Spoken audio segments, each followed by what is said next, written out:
করছি, আমার মনেই করতেছে না। বহু বছর পরে আইলাইনারটা। হ্যালো এভরিওয়ান, আসসালামু আলাইকুম। যে যেখানে আছেন আশা করি আল্লাহর রহমতে সবাই অনেক অনেক বেশি ভালো আছেন।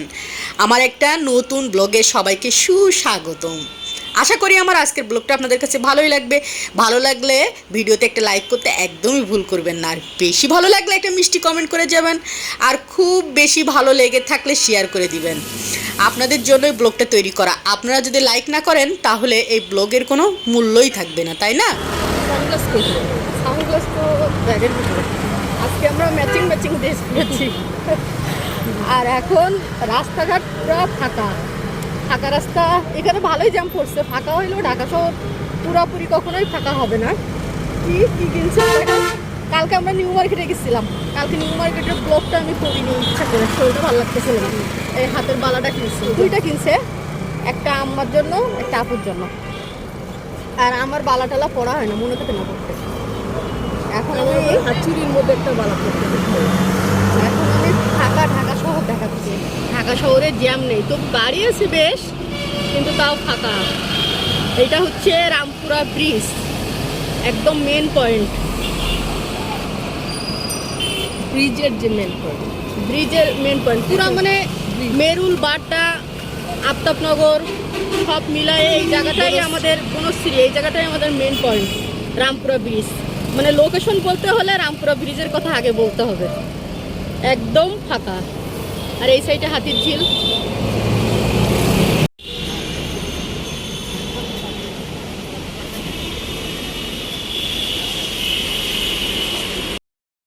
ওষুধের দোকান থেকে ওষুধ কিনা শেষ। এই যে এক বস্তা ওষুধ কিনছি, ওষুধের দোকানে ভিডিও করিনি। আর এখন আবার যাচ্ছি রামপুরা বাজারে চিংড়ি মাছ কিনতে হবে অনেক করে, এ কারণে। আর অন্য মাছ আছে ফ্রিজে, এখন বাজারে যাব। আর রামপুরা বাজারের মার্কেটও আছে, সেটাতেও আমরা যাব একটা ব্লাউজ সুপার মার্কেটের জন্য। রামপুরা সুপার মার্কেট, ওটাতে মাঝে মাঝে আমরা যাই ব্লাউজ পিস কেনার জন্য, তারপরে সালোয়ার, এটা সেটা টুকটাক। আর আজকে আমি চোখে সানগ্লাস পরিনি, এই যে চোখে আমি আইলাইনার পরছি। কমপক্ষে 5-7 বছর পরে তো হবে, বা তার থেকে বেশি ছাড়া কম হবে না, আরও অনেক বেশি বছরই মনে হয় হবে। অনেক বছর পরে আজকে আমি চোখে আইলাইনার দিলাম।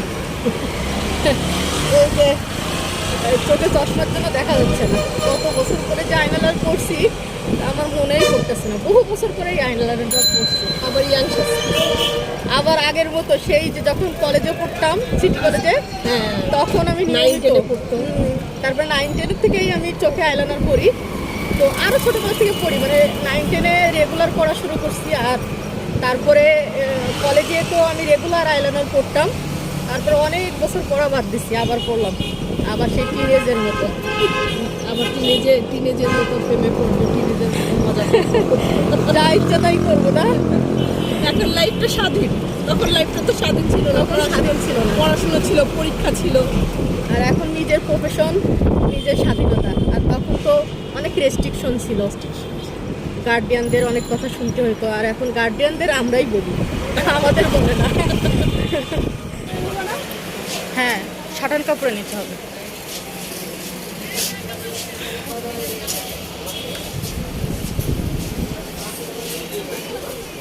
উপরে যাওয়া লাগবে, নিচেই তো আছে মনে হয়। কোন জায়গা থেকে নেন আমাদের সেই জায়গায় নেন।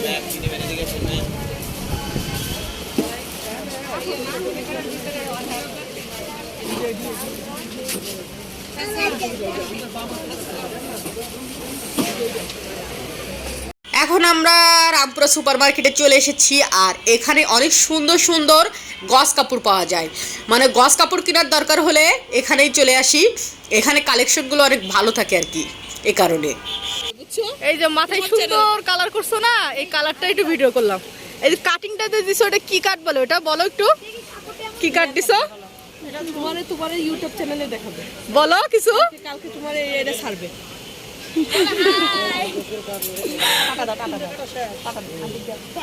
সুন্দর হয়েছে কালার, এটাই ম্যাচিং হবে। একটু ডিপ থাকলে সমস্যা নেই। আর এখন আমরা কসমেটিকের দোকানে চলে এসেছি। প্রচুর কেনাকাটা করছি দুই বোন মিলে। মানে আগের দিন তো নিউ মার্কেটে যেয়ে কেনাকাটা করেইছিলাম, আর সেটা তো আপনাদের সাথে শেয়ার করা হয়নি বা করিনি। তো তারপরের দিন আবার দুই বোন মিলে অনেক কেনাকাটা করলাম, অনেক কসমেটিক কিনলাম, তারপরে কাপড় কিনলাম, বাজার করলাম, মাছ কিনলাম, অনেক অনেক কিছু কেনাকাটা করলাম। তো এখন আপু মাস্কারা আইলাইনার এগুলো কিনবে, তো দেখতেছে মাস্কারা যে পাপড়িটা আসলে কেমন হবে সেটা নিজের হাতে রেখেই দেখতেছে আর কি। আর বেশ অনেকগুলো কসমেটিক, কাপড় এগুলো কিনলাম, তারপরে বাজার টাজার করলাম, করে বাসায় এসে তারপরে রান্না বান্না। আর এখন আবার এই যে শুকনা যে বাজারগুলো লাগবে সেই বাজারগুলো সব কিনা হচ্ছে। এখন আপু বলতেছে এটা দাও সেটা দাও, তো আমি একটুখানি ভিডিও ক্যাপচার করলাম। তো যা যা লাগবে সেগুলো সব একসাথে কিনে নেওয়া হচ্ছে। আর পুরা বাজার করেছি 4 ঘন্টার মতো সময় নিয়ে মনে হয় আমরা বাজার করেছি। কারণ প্রথমে ওষুধ কিনেছি, তারপরে কাপড় কিনলাম, কাপড় কেনার পরে কসমেটিকের পরে আবার শুকনা বাজার, সেগুলো কেনার পরে মাছ সবজি, মানে বহুত টাইমের ব্যাপার। তো আর টুকিটাকি এটা সেটা তো কেনাকাটা ছিলই। তো সব কিছু কেনাকাটা করলাম। আপু বলতেছে যে রাঁধুনি গুঁড়া মশলা হচ্ছে হলুদ আর মরিচের গুঁড়া, এগুলো নাকি অনেক ভালো হয়, তো এটা নিবে না। তারপর বলল দোকানদার না এটা ভালো হবে, পরে আপু নিচ্ছে। আর এখন জাফরং নিচ্ছে, আর জাফরং আর কি কি জানি নিল, টক দই এগুলো। আর এখন চিংড়ি মাছ নেওয়া হচ্ছে, 2 রকমের চিংড়ি মাছ নেওয়া হয়েছে।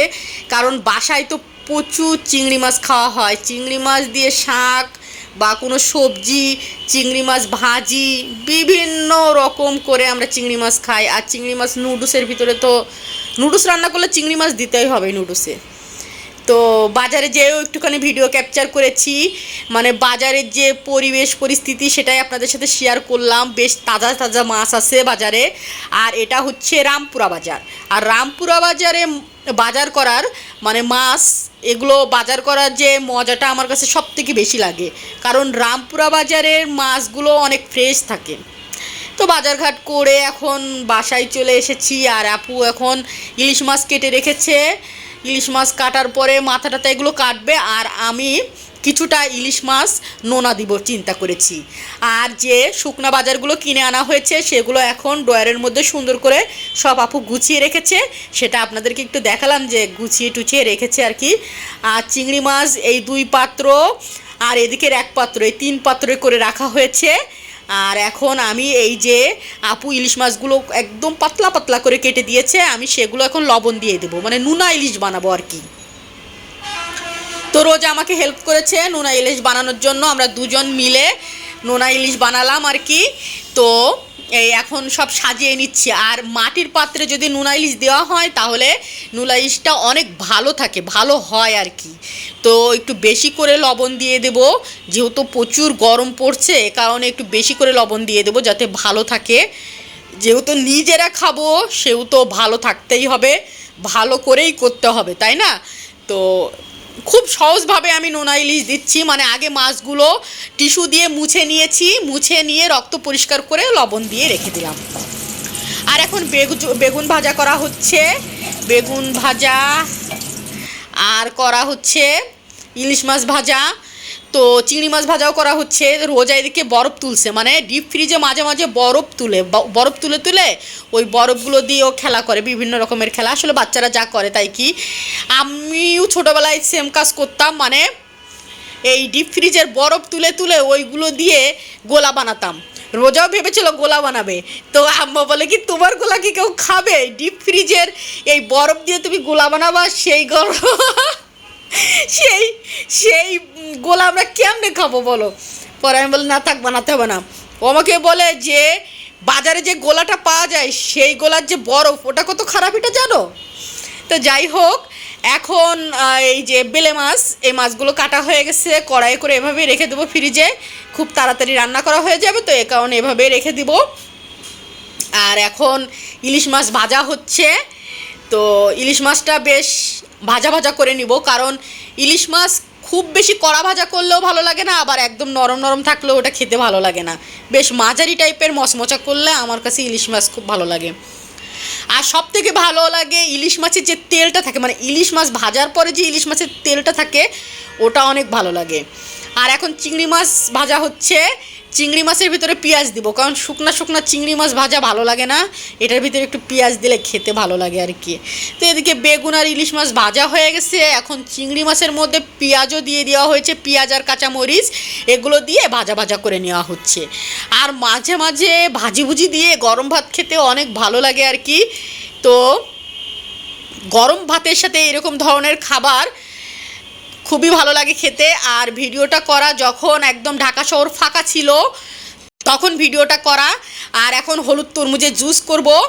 আর আমার ব্লগটা আজকের মতো এতটুকুই। আশা করি ব্লগটা ভালো লেগেছে, ভালো লাগলে একটা লাইক করে তারপরে যাবেন সবাই। আর সবাই খুব খুব ভালো থাকবেন, সুস্থ থাকবেন, পরিবারের সাথেই থাকবেন। আজকের মতো টাটা, বাই বাই, আল্লাহ হাফেজ।